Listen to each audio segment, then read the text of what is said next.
Miércoles 1 de agosto, 14 horas 35 minutos. Usted cumple en el mes de agosto 80 años. Bueno, desgraciadamente, usted no me recuerde un hecho tan triste. Pero es entonces útil que recorramos un poco, aunque ligeramente, esos 80 años. Sería necesario una especie de Funes, el memorioso monumental, sí, para recorrer los 80 años. Tardaríamos 80 años. Es cierto, pero felizmente estoy defendido por el olvido, que es uno de los atributos de la vejez, por lo demás. Y además conviene eso. Yo recuerdo una frase de Blake que dice, ¿cómo es? El tiempo es un don de la eternidad. Es decir, nos permiten sentir y vivir sucesivamente, porque si nos mostraran la eternidad, es decir, todo a un tiempo, nos mataría, nos abrumados. Sería como un vértigo. Sería como un vértigo.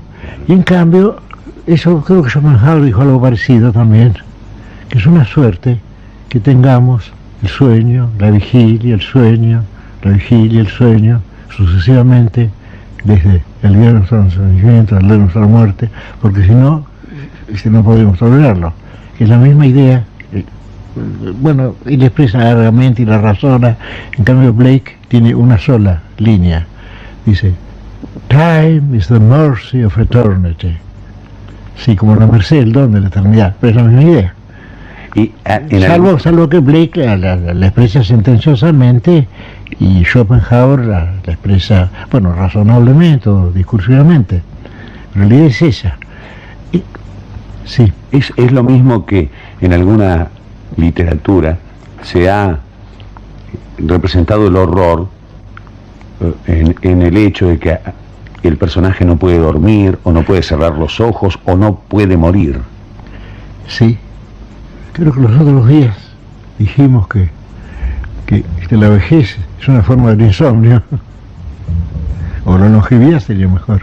La longevidad es la forma más terrible del insomnio. Yo estoy padeciendo la longevidad en este momento, me siento muy culpable.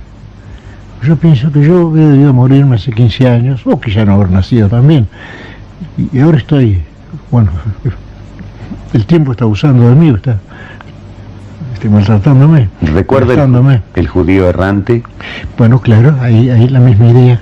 Desde luego, ahí la inmortalidad está presentada como terrible, o la longevidad. Como un castigo. Como un castigo, sí. El judío errante, que en alemán no se llama el judío errante, se llama der ewige Jude, el judío eterno, que es más lindo.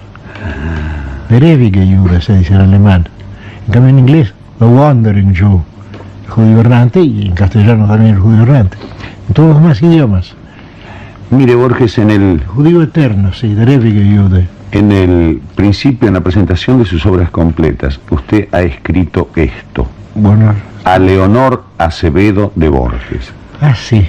Quiero dejar... Felizmente ella leyó eso, ella lo leyó, y creo que fue lo último que leyó. Después ella tenía este farragoso volumen, lo tenía al lado de ella en la cama, y de vez en cuando yo noté que lo acariciaba. Claro, ella ya no podía leer, pero pensaba, bueno, esta es la obra de mi hijo, en todo caso es voluminosa, tiene el mérito de la cantidad ya que no de la calidad, pero en fin, ella llegó a ver la primera edición de mis obras completas en papel biblia, sí. Después ya llegado a 8 o 9 ediciones, pero más abultadas todavía, hubiera sido mejor para ella, sí. A ver. Quiero dejar escrita una confesión que a un tiempo será íntima y general, ya que las cosas que le ocurren a un hombre les ocurren a todos. Bueno, ahora espero con mucha curiosidad porque yo no recuerdo esta dedicatoria, pero creo que me salió bien, ¿eh? Estoy hablando de algo ya remoto y perdido, sí. Los días de mi santo, los más antiguos. Claro, porque antes no se decía mi cumpleaños, se decía el día del santo, aunque no fuera estrictamente el día del santo, sí. Yo recibía los regalos y yo pensaba que no era más que un chico y que no había hecho nada, absolutamente nada, para merecerlos. Yo he hablado con otras personas que me han dicho que les ha pasado lo mismo, que cuando eran chicos les dan vergüenza los regalos. En cambio otros me dicen que no, que lo sentían como un tributo merecido. Pero yo pensé, ¿pero qué he hecho yo para que me regalas? Sí. Por supuesto, nunca lo dije. La niñez es tímida. Sí.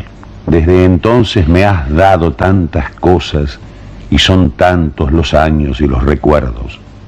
Padre, Nora, los abuelos. Nora, mi hermana, sí. Tu memoria y en ella la memoria de los mayores. Claro, porque ella me hablaba de lo que la madre le había contado. Ella me hablaba del tiempo de Rosas, por ejemplo, como si ella hubiera sido contemporánea de la mazorca. Sí. Claro, y era la memoria, claro, era de su memoria, sí, claro. La memoria de su memoria, sí. Pero yo recibía todo eso, digamos, y que un tiempo, ¿no? Y luego en la memoria de ella había muchas cosas. Claro, por ejemplo, esto que viene ahora. No, por ejemplo esto, se voy a contar ahora. Son dos circunstancias de Buenos Aires, la topografía de Buenos Aires, que nadie recuerda ahora. Creo que el doctor Bioy la recordaba de modo vago. Era el Tercero del Norte, un arroyo que corría con veredas altas a los lados, yo no sé si por la calle Córdoba o por la calle Viamonte, y había un puente en la esquina de Florida.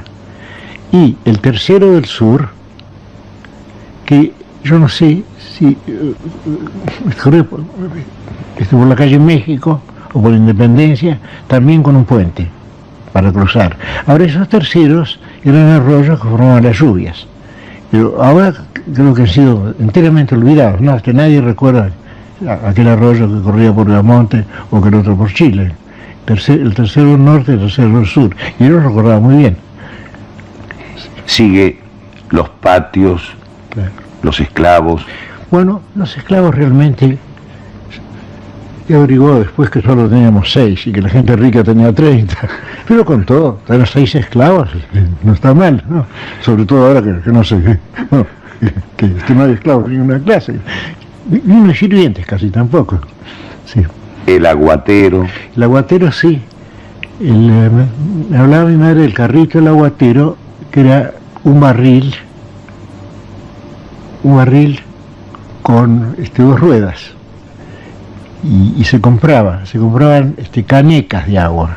La caneca creo que era medio barril. Y además estaba el agua de lluvia recogida por el aljibe. Y no había cortes de agua, desde luego. Y sigue la memoria de su madre. La carga de los húsares del Perú y el oprobio de Rosas. Claro, los húsares del Perú, me refiero a la batalla de Junín, que fue decidida por una carga de húsares peruanos y colombianos, comandados por mi bisabuelo Suárez, que tenía 26 años y que era sobrino de Rosas. Y el oprobio de Rosas, pues ya sabemos todo qué significa eso. Y sigue. Además ella siempre se sentía así. Yo recuerdo que le habían hecho no sé qué operación, y yo estaba esperando que la trajeron una camilla.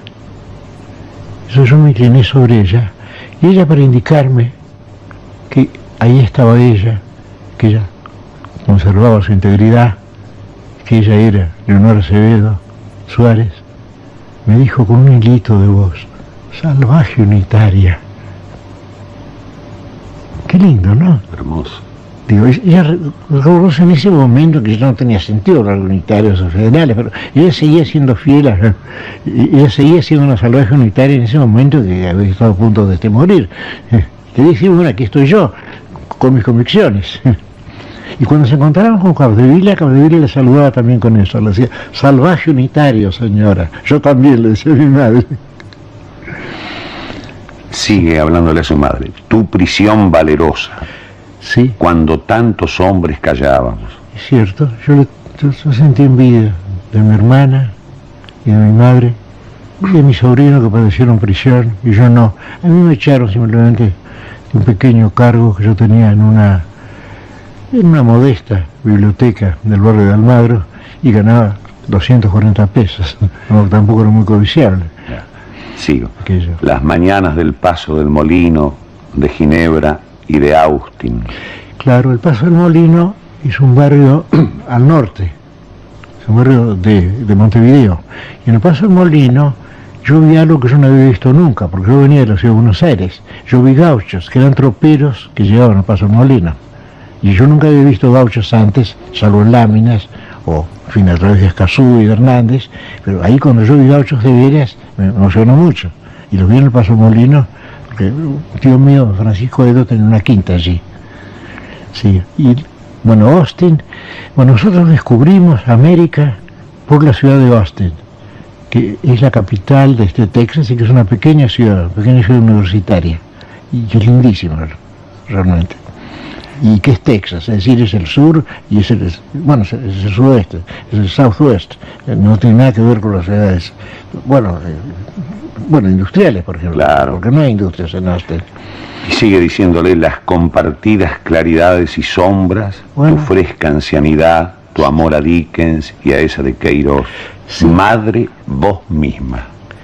Sí, bueno, esa de Queiroz, mi padre le trajo a mi madre una traducción de La ilustre casa de los Ramírez, y ella no sabía que fueron autores insignes, pero yo leyó esa novela y le dijo a mi padre: pero esta novela es tan buena como cualquier otra novela, tiene que ser un gran escritor. Ella no sabía que lo fuera, es decir, ella descubrió que era un gran escritor directamente leyendo esa de Queiroz. Y en cuanto a Dickens, bueno, ella lo sabía casi de memoria, y me dijo que hay una gran ventaja en Dickens, es que ella tomaba un libro al azar, lo abría al azar, ya conocía los personajes y seguía leyendo con deleite. Y luego leía una hora así y luego se dormía, que todas las noches leía en cama una página de cualquier libro de Dickens, los tenía todos con letras grandes. Usted, en ese párrafo en el que enumera las tantas cosas que ella le ha dado, ese párrafo termina diciendo: madre, vos misma, como un don de ella hacia usted, Borges. Si yo pensaba en eso, creo que la palabra vos es la palabra natural, pero yo he dicho tú, ser un poco afectado en Buenos Aires, ¿no? Aunque Capdevila hablaba del asqueroso voceo, yo no lo siento así. Yo digo naturalmente vos, o digo usted, pero el tú me resulta un poco forzado. Claro. Salvo cuando hablo con mis primos orientales, donde se usa, en el Montevideo se usa el tú con las formas verbales del vos. Claro. Tomá tú, por ejemplo. Sí. Pero yo con ellos uso el tú porque resulta natural, pero con un amigo porteño yo nunca usaría el tú. Claro. Y termina esta presentación de las obras completas suyas diciendo: aquí estamos hablando los dos y todo el resto es literatura, como escribió con excelente literatura Verlaine. Claro, sí. Que vas a tan amante l'état et tout le reste literature. Claro. Y está bien, además ese recuerdo de Verlaine era algo que nos unía también, porque a ella le gustaba mucho Verlaine y sabía saber su memoria. Claro, quizá hubiera sido mejor poner y todo lo demás en literatura, pero como él había puesto tú le restes literatura... No, usted lo cita en francés, ¿eh? Ah, bueno, está bien. Tú le restes literatura. Sí, tiene que ser, porque si no sería todo lo demás. Pero si pongo todo lo demás, ya el lector recuerda enseguida que Verlaine había dicho tú le restes, ¿no? Claro. No, queda mejor traducir tú le restes. Claro, es como la famosa traducción del ser o no ser, esa es la cuestión. La gente traduce... No sé. Sí, porque el problema parece demasiado técnico. Claro, ¿no? O pregunta, o interrogante, o duda. Claro que ahí hay un acierto, desde luego, que no se nota. Porque yo supongo que si otro, no Shakespeare, hubiera escrito ese monólogo, hubiera puesto vivir o no vivir, con lo cual perdería mucha fuerza. Claro. Que es mucho más lindo y además es metafísico, es terrible. To be or not to be. Ya que hablamos de ese verso justamente famoso, quiero dar una noticia que no sé si puede ser fausta o infausta. Yo hablé con germanistas de la Universidad de Edimburgo y me dijeron que Shakespeare no pronunciaba así los versos, que Shakespeare increíblemente decía to be or not to be, con vocales abiertas, casi como un argentino tratando de manejar en inglés. ¿Era la forma de la época? Sí, ahora lo raro es que habiendo cambiado todos los sonidos, sin embargo, se conserve una música, bueno, que sin duda es otra, pero que es linda. Quiere decir que si Shakespeare oyera a un gran actor shakespeariano de nuestro tiempo, le parecería ridículo. Porque si él decía, tu be, creo que decía Nat además, tu be or not, tu be, y yo decía, so be or not to be, pensaría que es una especie de cocoliche, ¿no? Es una jerga ridícula. Y sin embargo, es el idioma inglés actual. Y sigue siendo musicalmente bello. Sí, pero sin duda con otra música, que no será exactamente la de Shakespeare. Y que posiblemente y no lo habría reconocido. Yo no sé si nos entendería. ¿Qué está diciendo este hombre?, preguntaría Shakespeare. Pero yo creo que sí. Claro, porque el inglés, hasta el siglo XVII, fue un idioma de vocales. Y ahora las vocales abiertas han desaparecido. Es un idioma de consonantes. Y a un inglés le cuesta mucho pronunciar una vocal abierta. Porque tiene que ser O. La O tiene que ser O, es decir, O. Borges, para terminar esta parte de nuestra conversación, usted Caramba, ¿qué dejó... vamos a terminar? No. Esta presentación de sus obras que nos ocupa en este momento, nada más. Usted dejó de lado Ginebra, dijo Paso del Molino, Montevideo y Austin, pero usted le agradece a su madre las mañanas del Paso del Molino de Ginebra y de Austin. Sí. ¿Por qué marginó Ginebra? Háblenos de Ginebra. Bueno, yo quiero mucho a Ginebra, yo no he negado a Ginebra, yo me siento ciudadano de Ginebra, Ginebra es una de mis patrias. Quizá después, con Buenos Aires, con Montevideo, con Austin, mi más querida patria. Por ejemplo, yo escandalicé a alguna gente diciéndole que Ginebra parecía mucho mejor que París. Y Buenos Aires no precisaba ponerlo porque no se entiende, ¿no? Claro. Yo soy porteño. ¿Qué hizo usted en Ginebra y a qué edad llegó a Ginebra? Y bueno, digamos los años, no sé si pueden ser esenciales porque todos los años son esenciales, pero yo llegamos al año 1914. Tan ignorantes que no sabíamos que sería el primer año de la guerra del 14. Y luego vivimos toda la guerra allí. Es decir, que mi adolescencia es ginebrina. Y yo en Ginebra, yo aprendí el francés, que ignoraba, aprendí el latín, el cual me quedan unas pocas y preciosas reliquias, y me enseñé el alemán también y descubrí a los poetas expresionistas. Y luego leí tantos libros, porque yo descubrí la poesía de Kipling también en Ginebra, y de Julia de Quincy, y fui devoto, ahora me parece rarísimo, yo era muy devoto de Baudelaire, yo sabía de memoria La Flor de Mal, yo creo que las recuerdo, me parece una cursilería, pero en aquel momento no lo fueron.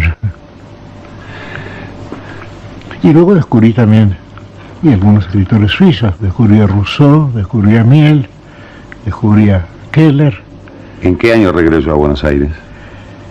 A ver, yo creo debe haber sido alrededor de 1921, porque después hubo un año de Palma de Mallorca que recuerdo mucho. Tengo muy buenos recuerdos de Sevilla también. En Madrid me pareció ya entonces una ciudad provinciana, pero de Sevilla yo me sentía sevillano. Y como yo tenía amigos sevillanos, yo en Madrid seguía hablando con acento andaluz, y había perdido el acento argentino. Bueno, el acento andaluz y el argentino se parecen, claro, desde luego.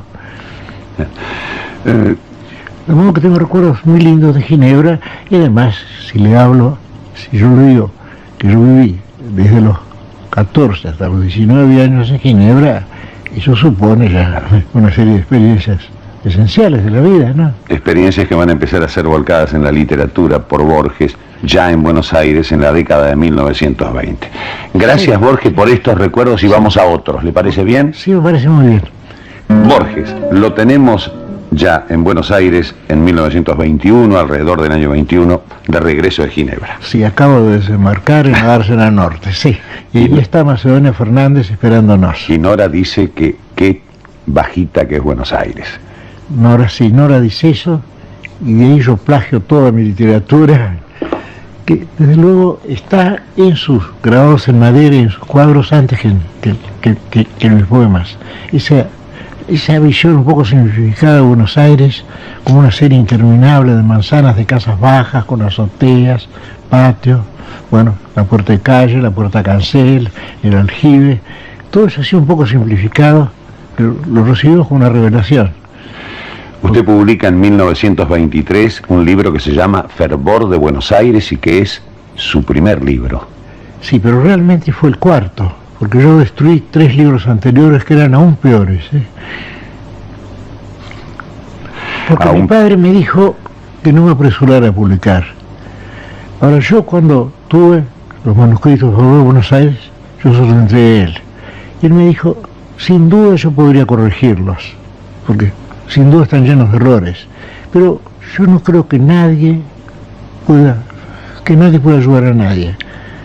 Yo creo que vos tenés que salvarte personalmente. Él no quiso corregir el libro, yo lo publiqué, y después de su muerte descubrimos que él tenía un ejemplar del libro que yo le di, que él no comentó, en el cual había composiciones enteras tachadas, había adjetivos tachados, y luego yo usé esa edición corregida para la reedición que hizo esta editorial MC. Sí, para las obras completas. La que yo estoy usando. Bueno, sí, bueno, esa ha sido, bueno, yo no sé, yo rechacé alguna corrección de mi padre, pero los poemas que él había tachado, efectivamente, los omití. Yo elegí 2 o 3 poemas. A ver si elegí bien. ¿Le parece, Borges? Yo creo que en ese libro hay un solo poema, pero ya es mucho que haya un poema en un libro. Y ese poema está dedicado a Aide Lange, que acaba de morir. Es quizá la mujer más linda de Buenos Aires. Claro que no tiene sentido eso, nadie conoce a todas las mujeres de Buenos Aires, pero tenía esa fama. Y el poema se titula Llaneza. Creo que es el primer poema de veras que yo escribí. Los demás son meros juegos verbales, meros lejanos reflejos de Lugones o de Casinos Ascenso. Yo había elegido, entre otros poemas, El Truco. Bueno, yo creo que el argumento del truco es lindo. Y bueno, ¿quiere que lo lea? Yo no recuerdo el poema. Bueno, sí, pero el argumento es este. El argumento es que ya que las situaciones del truco se repiten, ya que las bases se repiten, los jugadores son, mientras juegan, los muertos que antes jugaban al truco, ¿no? De modo que somos un poco la inmortalidad de viejos y perdidos truqueros. La idea es esa, pero posiblemente yo le voy a perder con metáforas. ¿Quiere oírlo? Sí, pero la idea creo que es verdadera y que es linda, que es una idea poética. Dice, 40 naipes han desplazado la vida. Bueno, eso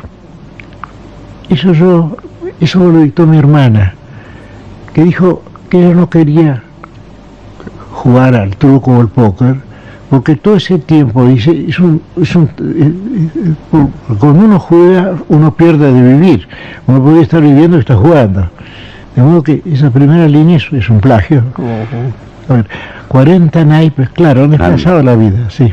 Pintados talismanes de cartón nos hacen olvidar nuestros destinos y una creación risueña va poblando el tiempo robado con las floridas travesuras de una mitología casera.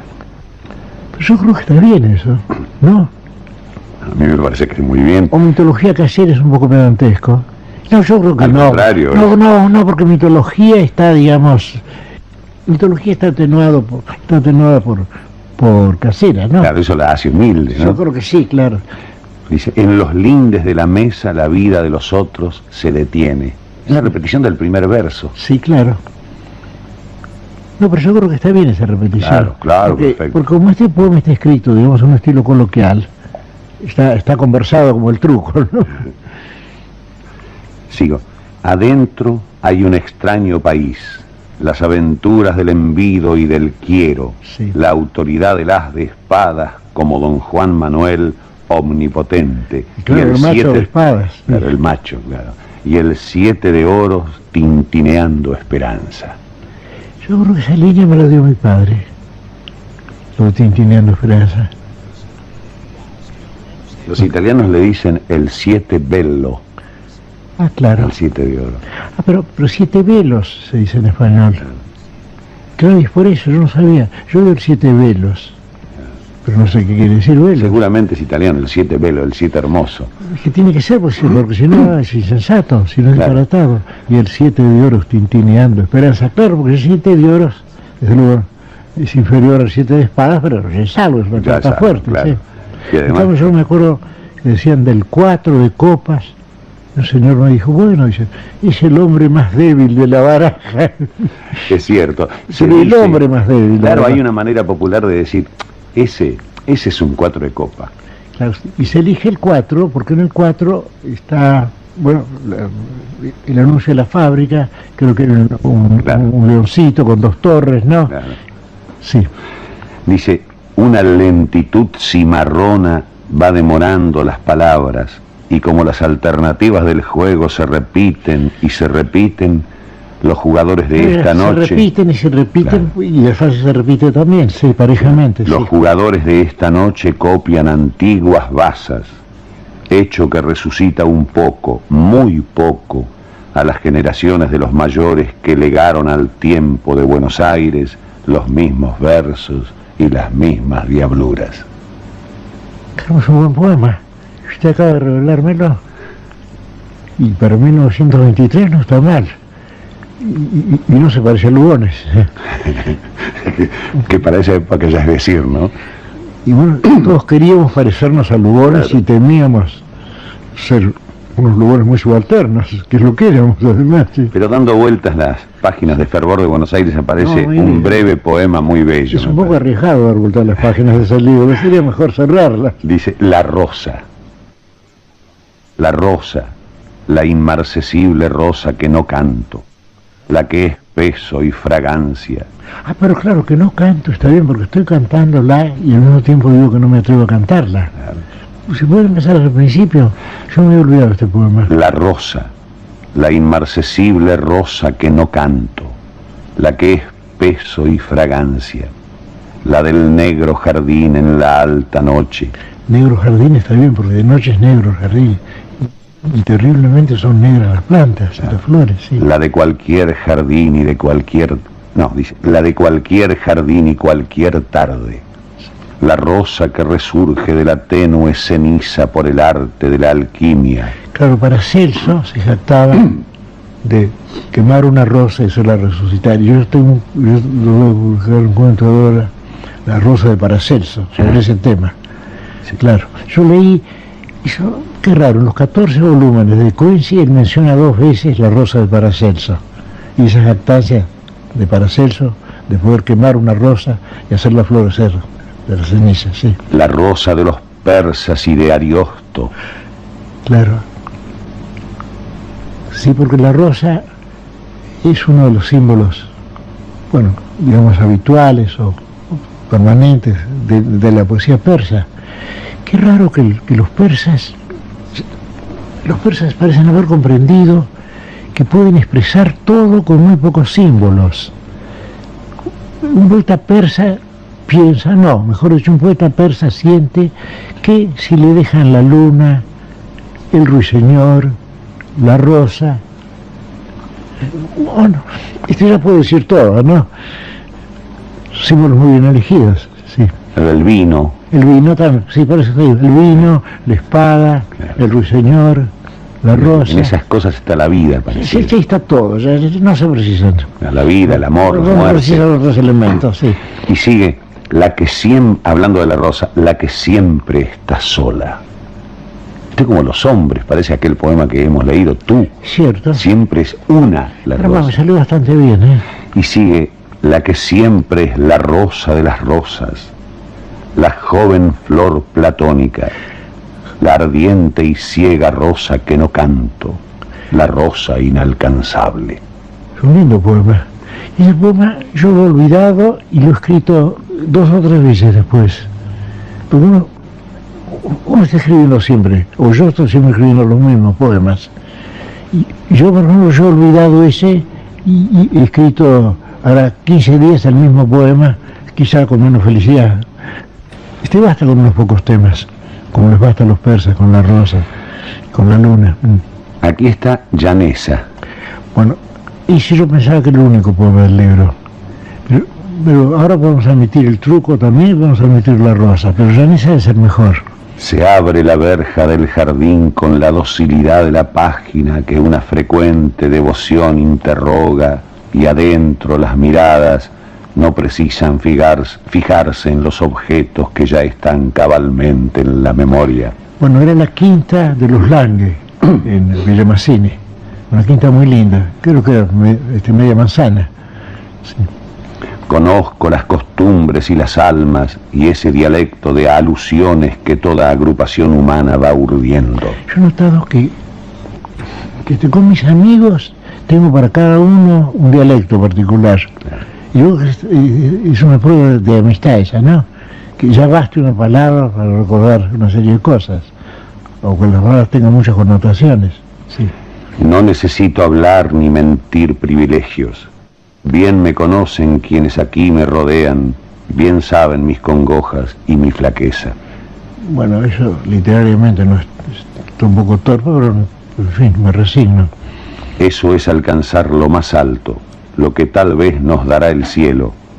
No admiraciones ni victorias, sino sencillamente ser admitidos como parte de una realidad innegable, como las piedras y los árboles. Yo creo que esa esperanza humilde del cielo es linda. La idea de que, bueno, coronados de gloria vivamos, no, seremos aceptados simplemente.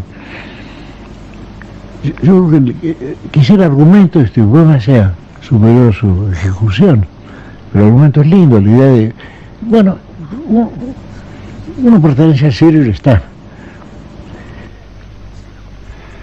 Y otro poema que había elegido para terminar con Fervor de Buenos Aires, que es un libro con un índice muy largo, Bueno, tenía mucha obra escrita usted cuando lo publicó. Sí.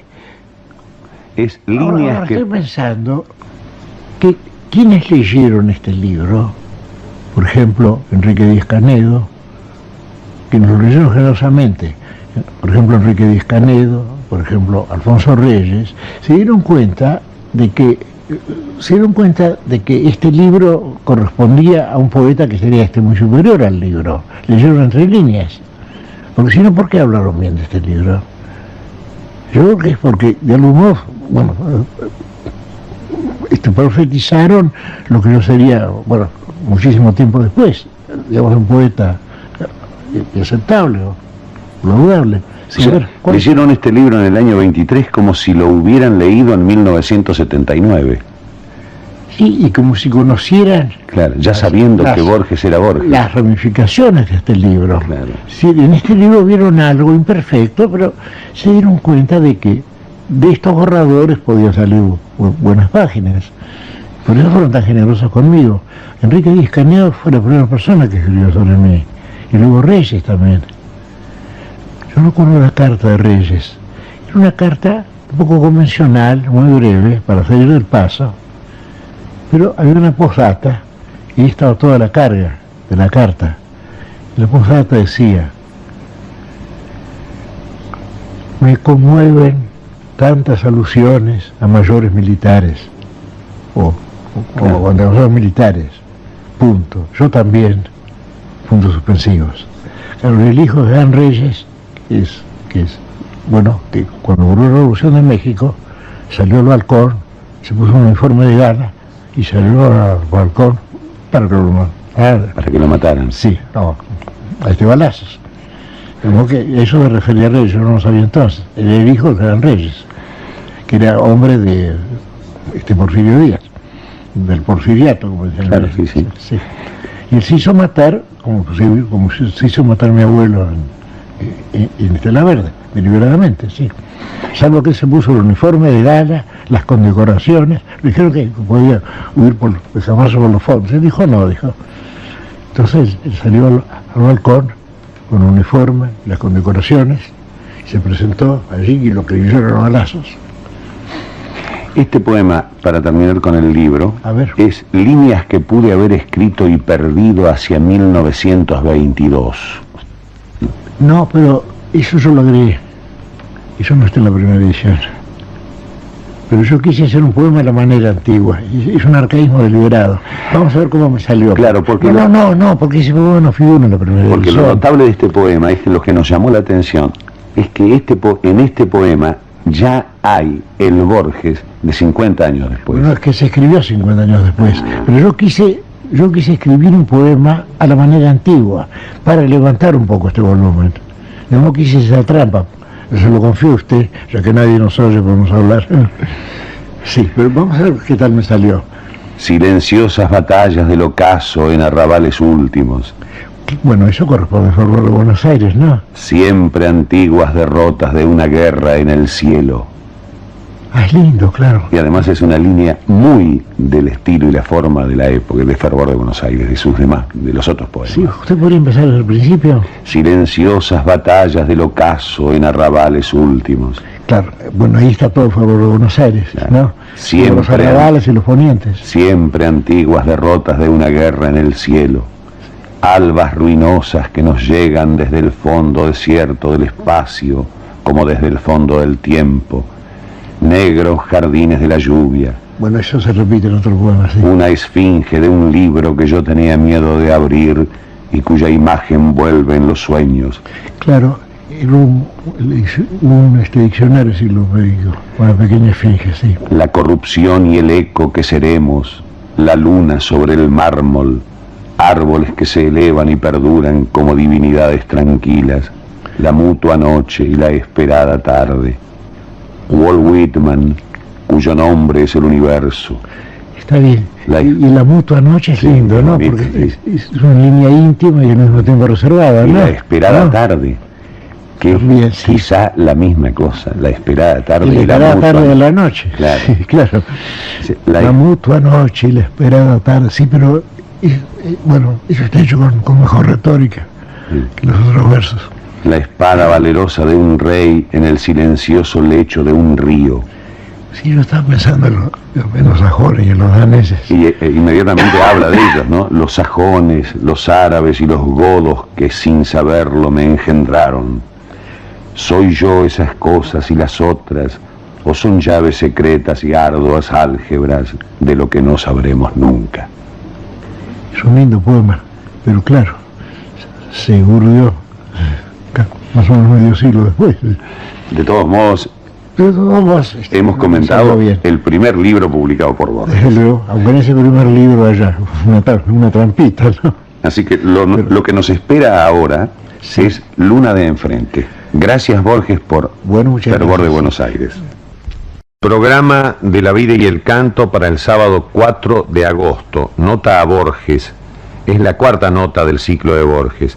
Sale al aire 13 horas 10 minutos.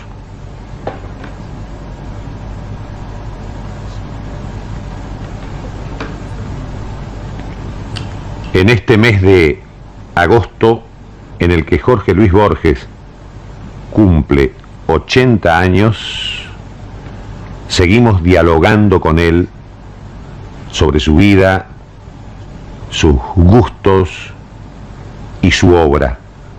Hoy nos acompaña en el diálogo un querido amigo, un inteligentísimo hombre de letras, que es Roy Bartholomew.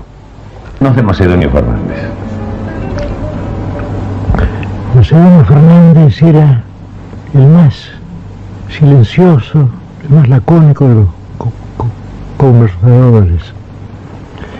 Yo recuerdo que durante, digamos, una noche, él suele hablar 3 o 4 veces, pero lo que él decía era siempre memorable.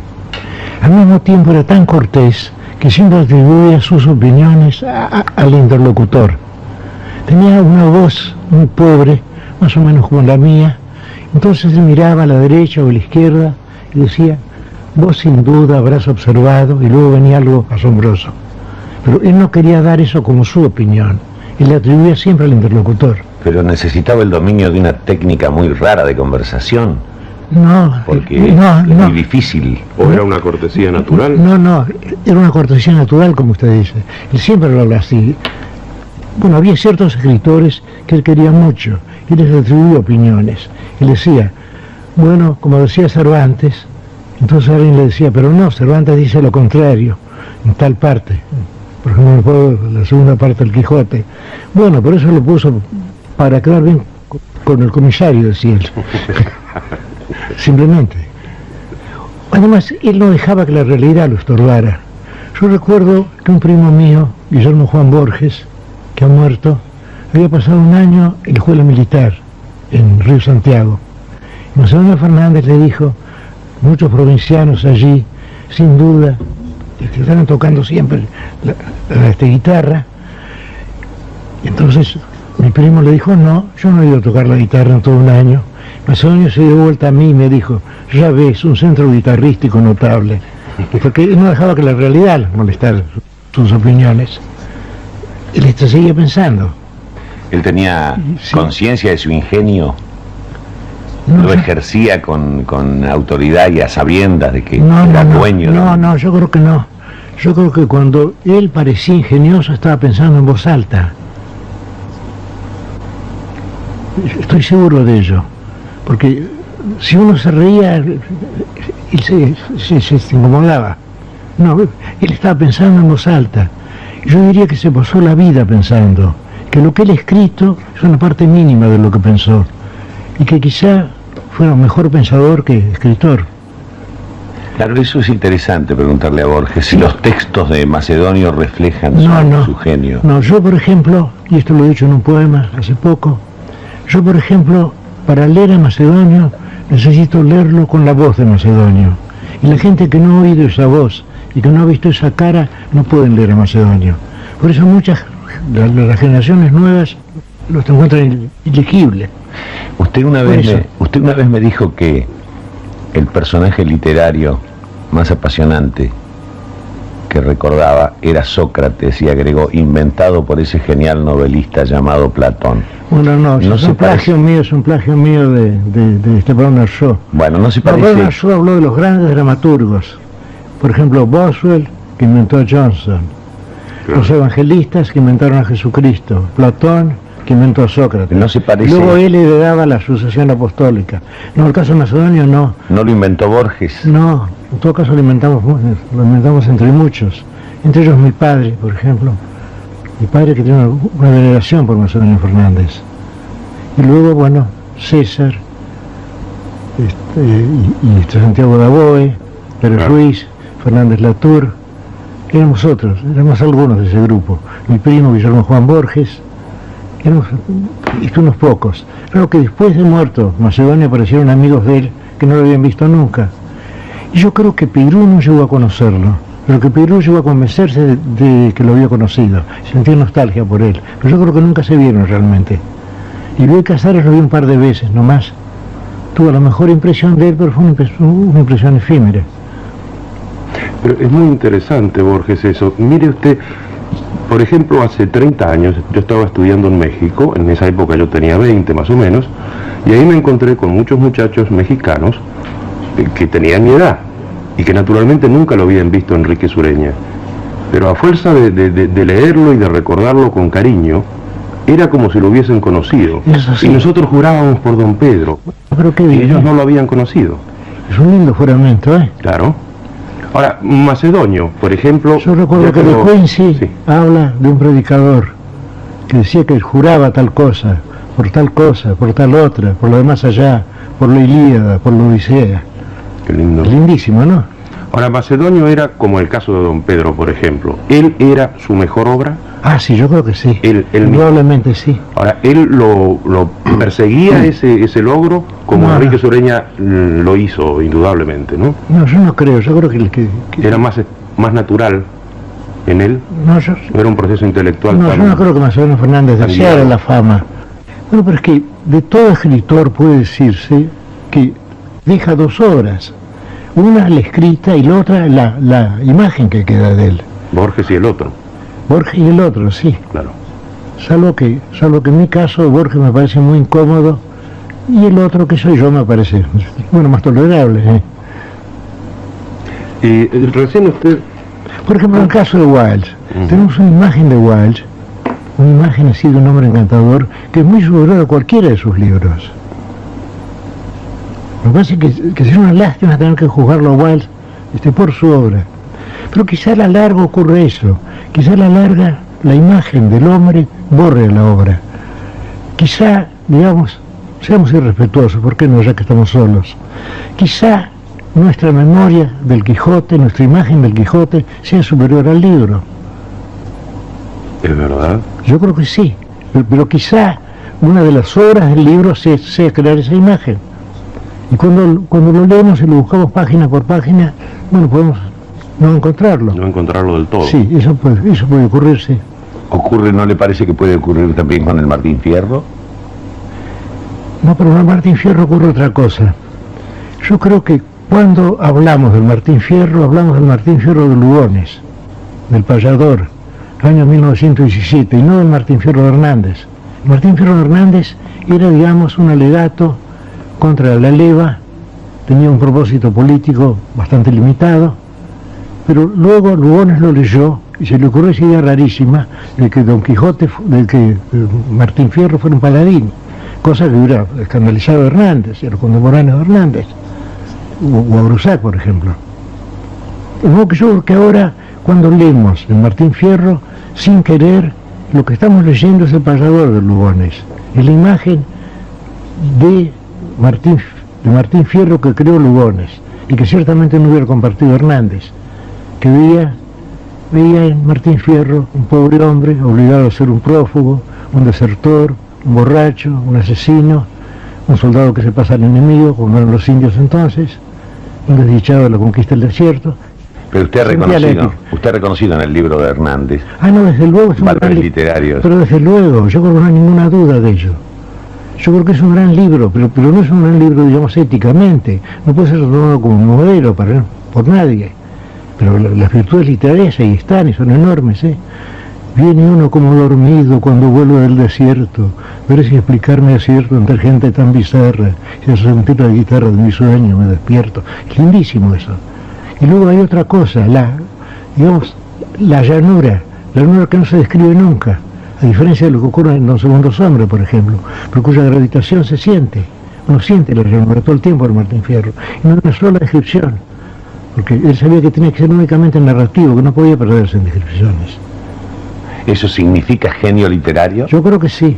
Y al mismo tiempo, yo diría que en el caso de Hernández, era un genio literario inocente, que él no sabía lo bien que le estaban saliendo las cosas.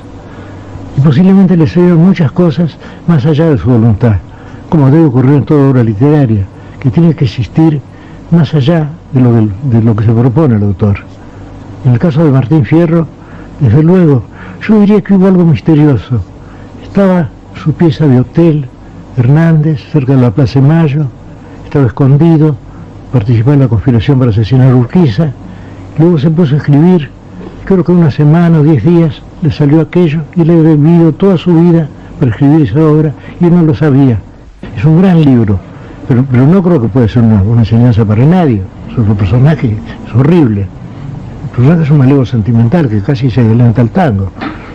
Un malevo que se tiene lástima, lo cual es espantoso, ¿no? En el caso de Hernández, al escribir en la segunda parte, tiene igual valimiento literario. No, yo creo que no, yo creo que es muy inferior, ¿eh? ¿Sí? ¿No le parece? Ya no es un personaje tan horrible como el viejo Vizcacha, que sube más a todos que Martín Fierro, lo cual es mucho. Bueno, el viejo Vizcacha es un personaje realmente lamentable. Dice Martínez Estrada que desde el punto de vista literario, es el personaje mejor dibujado de la obra, Vizcacha. Sí, y desgraciadamente es el que ha tenido más discípulos, ¿no? Porque toda la historia argentina procede del viejo Vizcacha. ¿Será porque tiene razón será porque tiene razón Martínez Estrada? Sí, posiblemente. Generalmente tenía razón Martínez Estrada. Usted habló de Muerte y Transfiguración de Martín Fierro como de un libro formidable. Sí, muy lindo libro. Pero es muy curioso porque él incluye en ese libro un cuento mío. Y lo incluye para defender un argumento de él, y mi cuento dice todo lo contrario. Porque, según la tesis de Martínez Estrada, el sargento Cruz viene a ser como el doctor Hyde de Jekyll, que se llama Martín Fierro. La otra cara de la moneda, la Sí. cruz de la moneda.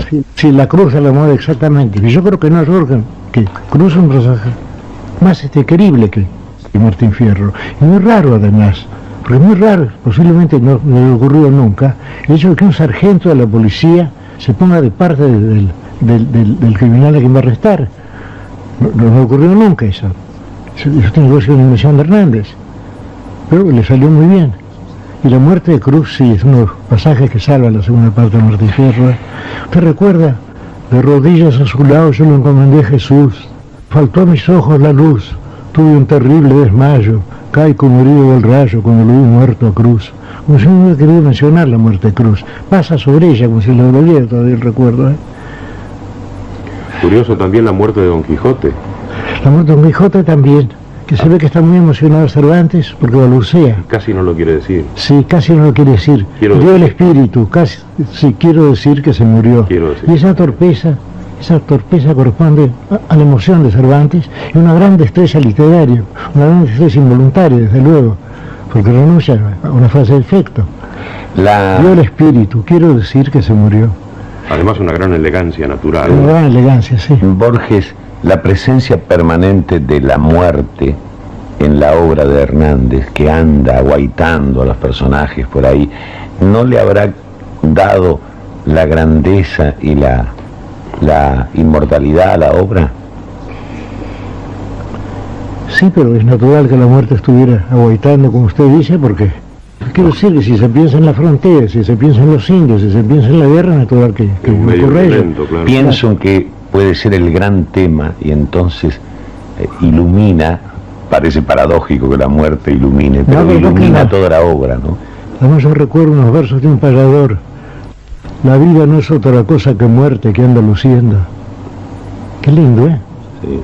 La vida no es otra cosa que muerte que anda luciendo. Ahí tenemos la idea de la muerte y de la luz, de la muerte luminosa. Hablando del Martín Eso, Fierro, entonces aparece otro tema, Borges, que es la literatura gauchesca. ¿Empieza y termina con Hernández o, No, yo creo que no. o tiene A mí un personalmente, paisaje más amplio? Personalmente yo siento más afecto por Escazú. Al fin de todo, yo sigo siendo Un salvaje unitario. como era Escazú. En cambio Hernández, caramba, tiene ese pecado original de ser federal, de ser rosista. Y eso se nota en el libro. Escazú como persona debe ser muy superior, ¿eh? ¿Es una escuela apasionante la gauchesca, una escuela literaria? ¿Puede ser calificada como escuela literaria el gauchesco? En todo caso, el general Mitre lo entendió así, porque cuando Hernández le mandó un ejemplar de la primera parte del Martín Fierro, año de 1872, Mitre le contestó con una carta muy conceptuosa, como se hacía entonces, elogiando el libro, pero diciendo entre otras cosas, Hidalgo será siempre su Homero. Como diciendo, bueno, yo conozco la historia de la poesía gauchesca, yo sé que Bartolomé Hidalgo fue el primero. Entonces le dijo eso al pasar, así con toda cortesía, Hidalgo será siempre su Homero. Sí. Hablaba de Bartolomé Hidalgo, Sí. aquel al que Rojas calificó de barbero, Sí, es y que cierto. dicen los que han estudiado su vida que era un hombre muy leído. Ah, bueno, yo no sabía eso. Sí. Yo sé que murió tuberculoso en Morón, que él, durante un tiempo, él vendía sus versos impresos en grandes hojas de colores. Los bibliógrafos podían buscarlos. Y luego en Morón los vendía también. Pero el Primero hecho- en Buenos el hecho- Aires y luego en el pueblo de Morón. Sí. El hecho de que haya sido un hombre evidentemente de ciudad, Hidalgo, otro concepto suyo, Borges, el de que el gauchesco fue un género literario ignorado por los gauchos Pero, por ejemplo, e hijo de eso los es hombres evi- de la ciudad. Eso es evidente. Como la palabra gaucho también, que no se usa nunca en el campo. La palabra pampa tampoco se usa. Es una falsedad de un segundo sombra que se hable de gaucho y de pampa. Porque yo en el campo debo decir siempre campo y paisano, nunca gaucho ni pampa.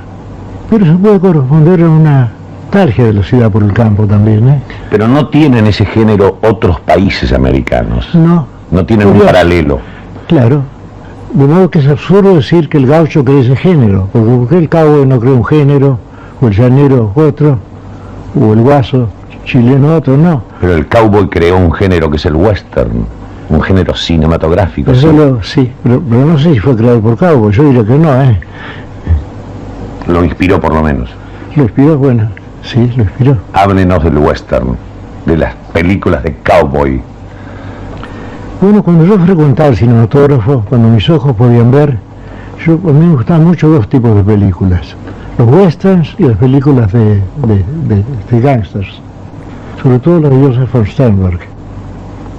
Yo pensaba, qué raro, los escritores han olvidado que uno de sus deberes es la épica. Y aquí está Hollywood, que comercialmente ha mantenido la épica, en una época en que está olvidada por los escritores, o casi olvidada. Y Hollywood ha salvado ese género que la humanidad necesita además. Ustedes las películas de cowboy son populares en todo el mundo. ¿Por qué? Porque está lo épico en ellos. Está el coraje, está el jinete, está la llanura también. Todo eso lo acerca. Y a todos nosotros, sobre todo a los argentinos. ¿Por qué necesita el hombre lo épico? Bueno, ¿por qué necesita el hombre el amor? ¿Por qué necesita el hombre la felicidad? ¿Por qué necesita la aventura? Es un apetito elemental, yo diría, de la épica. La prueba está que todas las literaturas empiezan por la épica. Esto no se empieza por la poesía personal y sentimental, se empieza por el elogio del coraje, por la alabanza. Desde Gilgamesh. Desde Gilgamesh y luego canto Musa la cólera de Aquiles. Bueno, es muy triste cantar la cólera, pero no importa, ellos lo sentían así. En el caso de Ulises también. Y luego el arma virunco ecano de Virgilio también, ¿no? Qué rara esa frase, ¿no es cierto? En lugar de decir las hazañas, dice canto las armas y el varón. Pero no es raro las armas. Bien, es una metáfora, ¿no? Quizá la parte por el todo. Pero le da mucha fuerza, ¿no? Le da mucha fuerza y tanto así que lo aceptamos inmediatamente, que no pensamos que es una metáfora, no pensamos que se trata de un truco literario, lo sabemos inmediatamente. Arma virunco ecano. Eso es rarísimo. Borges, ¿no cree usted entonces, pareciera que lo cree, que el hombre está necesitando del tono épico en la literatura? Pero porque sí, el confort y los aparatos y la buena salud y la gimnasia han ablandado al hombre, sí, lo han despojado de heroísmo. Sí, posiblemente sea eso, pero yo creo que siempre se necesita lo épico. Por ejemplo, en mi caso, yo nunca he llorado leyendo textos sentimentales. En cambio, he llorado leyendo textos épicos. Y sigo llorando leyéndolos. En cambio, si yo leo, por ejemplo, la muerte de alguien, historias sentimentales, eso no me toca. Los rasgos de valor, sí. Lo siento profundamente, quizá porque soy un cobarde.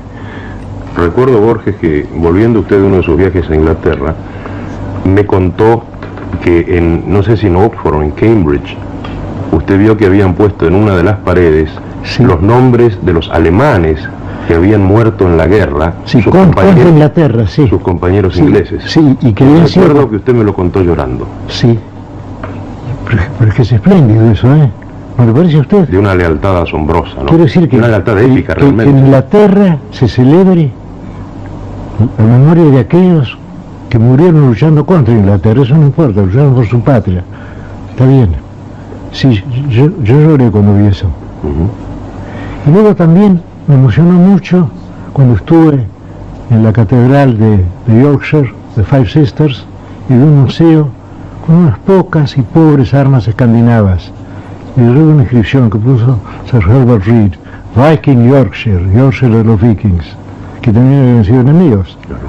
Ellos lo sentían, bueno, como antepasados también. No nos salgamos de Inglaterra.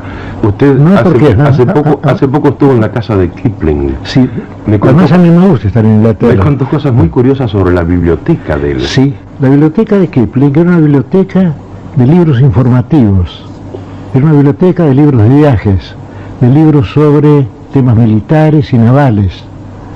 Luego estaba llena de objetos de la India, del Tíbet, de la China, del Japón, y luego todos los libros eran libros de información, como si Kipling supiera que en cuanto a poesía él se encargaba de eso. Lo que él decía eran estímulos.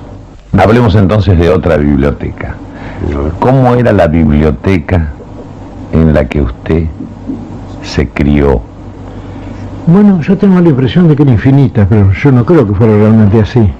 prestaban la enciclopedia británica, la enciclopedia Chambers. ¿Quién había armado esa biblioteca? Mi padre. Y luego muchos libros de psicología, porque era profesor de psicología. Y luego había muchos libros también, bueno, libros argentinos. Yo recuerdo que había muchos libros olvidados ahora de Gutiérrez, de Eduardo Gutiérrez. Y el Fausto, dedicado por el senador del campo de mi abuelo, eran amigos.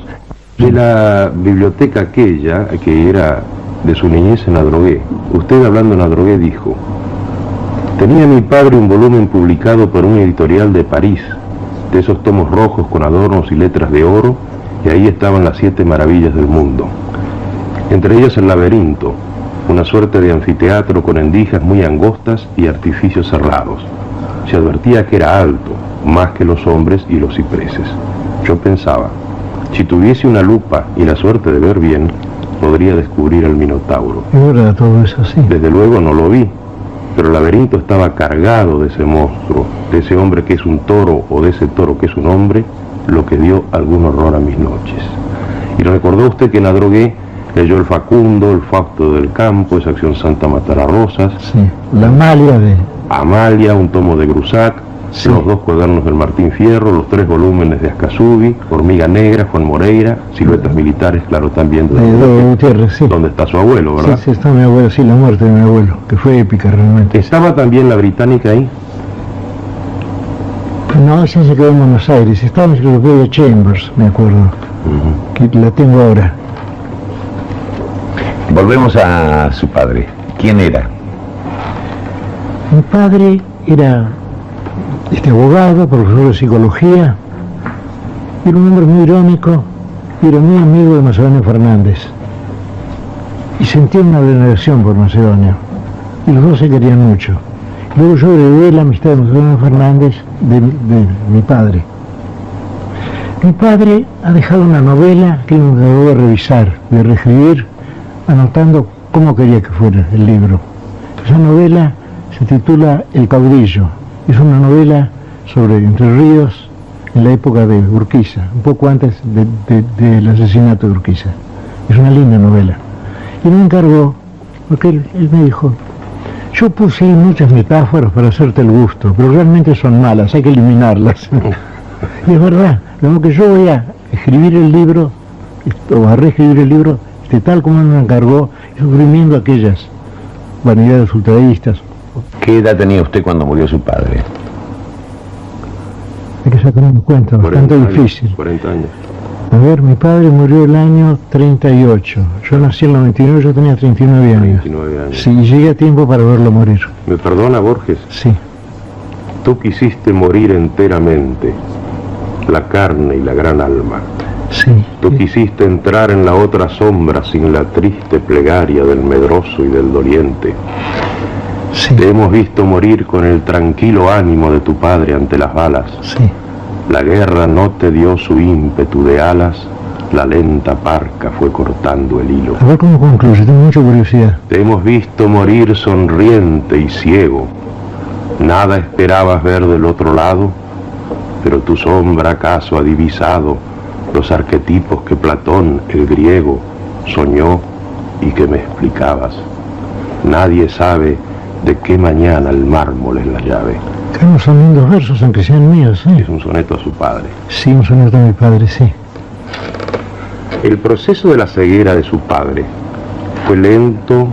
Sí, fue lento como el mío. Sí, sí, como el mío, sí. ¿Y a su vez había algún antecedente? Sí, había mi abuela que murió ciega y mi bisabuelo que murió ciego también. Sí, el habla inglés, sí. ¿De qué manera marcó el carácter de su padre su propio carácter, Borges? No, mi padre era un hombre muy valiente y yo no. Pero los dos aceptamos la ceguera. La ceguera se acepta si viene con lentitud. Es un crepúsculo de verano, sí, lento. No tiene mayor importancia. En cambio, la ceguera brusca puede ser terrible. Puede pensar en matarse. Para un ciego no sé si es muy importante el lugar en que está. Lo importante son algunos amigos y yo espero tenerlos.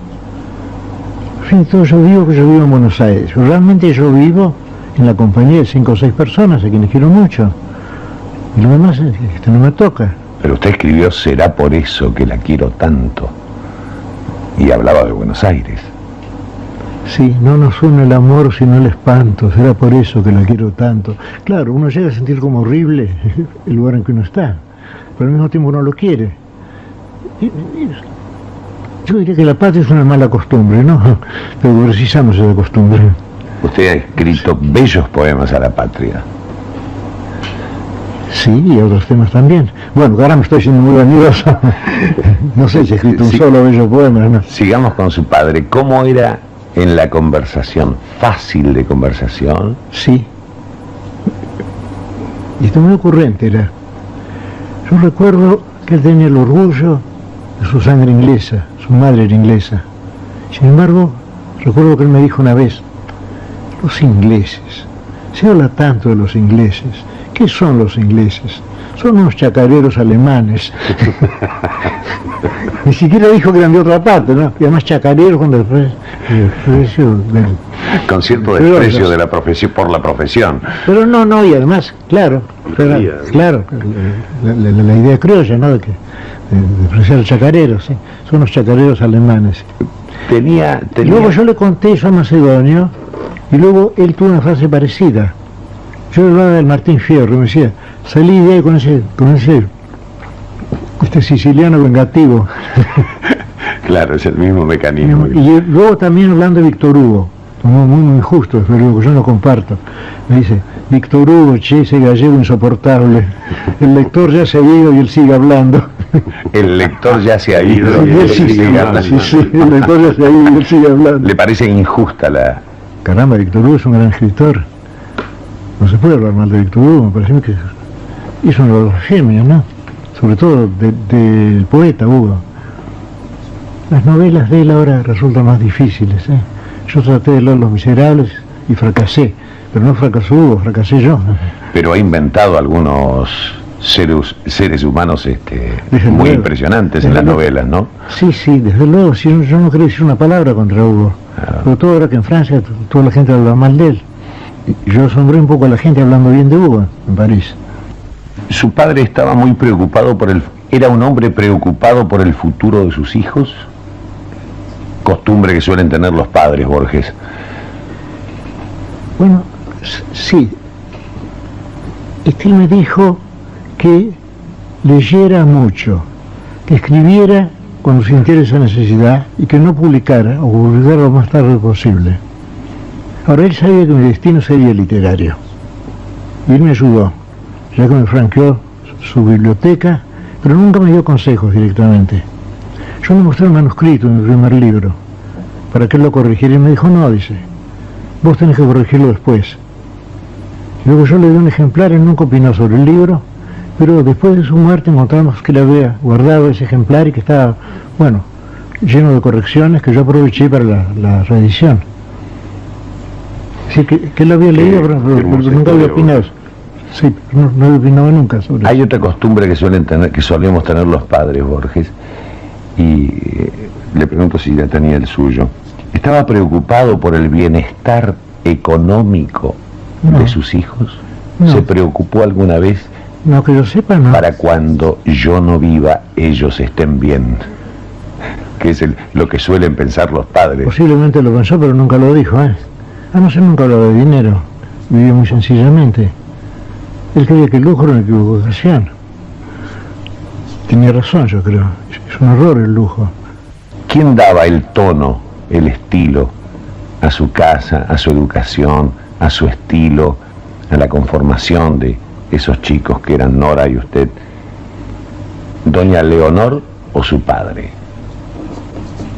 Es tan difícil porque yo no los veo como distintos. Posiblemente mi madre se preocupara más. Mi padre era un hombre indiferente y estaba de vuelta de muchas cosas. Yo no sé realmente, es una pregunta que no he planteado nunca. Pero su agnosticismo no lo llevaba a ser descreído en forma general, supongo, le pregunto. No, a mi padre le interesaba mucho, digamos, la posible inmortalidad, aunque descreyera de ella. Claro. Pero estaba siempre leyendo libros sobre eso. Algo de lo que a usted le pasa con Dios. Sí, exactamente. Mi padre me dijo una vez, es tan raro el mundo que todo es posible, hasta la Santísima Trinidad. Pero no le parecía imposible la Trinidad, todo puede ser. Alguna vez hemos hablado, justamente con Borges y Roy, en tu casa, Roy. ¿Evaristo Carriego? Claro, del poema de Carriego. Qué raro, ¿eh? Dedicado a la madre de Borges, en el que Carriego le dice, Vulgar Sinfonía se llama, y le dice en la última estrofa, y que tu hijo, el niño aquel de tu orgullo, que ya empieza a sentir en la cabeza breves ansias de laurel, vaya siguiendo la fiel ala de la ensoñación, de una nueva anunciación, a continuar la vendimia, que dará la uva eximia del vino de la canción. Cierto, es raro que ¿Qué edad, Carriego viera eso. ¿qué edad tiene usted cuando escribe Carriego ese poema? Yo diría 8 que- años. 10, 8, 10 7, años. 8, 10 sí. años. A ver, ese está en el segundo volumen. Sí, el primero es La Dama del Suburbio, 1907. Y este será unos años después. Y él murió el 12. De tisis, era tísico. ¿Qué reflexión le inspira esa premonición de Carriego con respecto a usted, Borges, a quien le anuncia, cuando usted tiene 7 años de edad, la gloria literaria? Yo creo que ¿Qué la cree? explicación es demasiado fácil. Él sabía que mi madre me veía así y él quería quedar bien con ella. Claro, porque dice a doña Leonora Acevedo de Borges en su álbum, álbumes entonces, sí, recuerdo el álbum también. Pobre, estaba aprendiendo francés y la última vez que se despidió de nosotros en la puerta del jardín, En la le- Rosalinda. no, era en la calle Serrano. La calle Serrano, él le dijo a mi madre, con algo que era casi una pedantería, ¿no? Un alarde así, literario, le dijo, au revoir, madame, y le besó la mano. Además Por el amor de Francia. Le gustaban mucho los Tres Mosqueteros. Le gustaban mucho los Tres Mosqueteros, sí. Claro. ¿Es un pecado? No. No, yo creo que no. En cambio, admiraba a Napoleón, lo cual me pareció un horror. En cambio, Pero que a uno le gusten los Tres Mosqueteros o No, el no, Conde de no. Montecristo, ¿es pecar? No, todo lo contrario. Es un pueblo de buen gusto literario. ¿Escribía bien Dumas? Yo diría que sí. Digo, si se examina página por página, no, pero libro por libro sí, y memoria por memoria sí. Claro que escribió bien. La prueba está que ahí está la eficacia de la obra. Carriego, usted ha dicho que inventó el barrio, Yo creo el que un poco, suburbio. un suburbio. Yo creo que sí, ¿eh? Además, yo creo que él trabajaba con recuerdos de infancia, porque para mí lo que yo recuerdo ya no era así. Es decir, que Carriego en 1907 había escrito con recuerdos del 90 y tantos, o del 90. Porque si el barrio hubiera sido, tal como lo describe Carriego, no habría vivido él allí, y nosotros tampoco. Y mucha gente que vive allí. Yo estoy seguro que él exageró ciertos rasgos, porque se dio cuenta de que lo precisaba eso para su obra. ¿Eso es un recurso literario de buen escritor? Yo creo que sí. Y además un escritor tiene que hacerlo, tiene que elegir. Carriego eligió lo que le servía. Puesto que nadie leyendo El alma del suburbio sospecharía que la familia de Carriego vivía allí. O que la familia de Guido Hispano, o que la familia de González Sacha, o que la familia de Borges, digamos. Eso no se ve en el texto. La obra de Carriego y Carriego mismo, ¿son un camino hacia el tango? Yo creo que sí, y hacia lo más llorando el tango también, ¿eh? Yo diría que Carriego empezó rozando lo épico, con el Río el Guapo, por ejemplo. El barrio lo admira, cultor del coraje. Le cruzan el rostro estigmas violentos. Hondas cicatrices y tal vez le halaga llevar imborrables adornos sangrientos, caprichos de hembra que tuvo la daga. Bueno, ahí estaba lo épico, es decir, la milonga. Y luego después ya viene la otra parte de la obra de Carriego, la costurrita que vio con el Malpaso, todo eso ya es el tango, toda esa desventura que es el tango. Y esto nos lleva a un tema muy interesante que es el paso de la milonga al tango. Pero ya hablaremos de eso. Por hoy Gracias, Borges, y buenas tardes.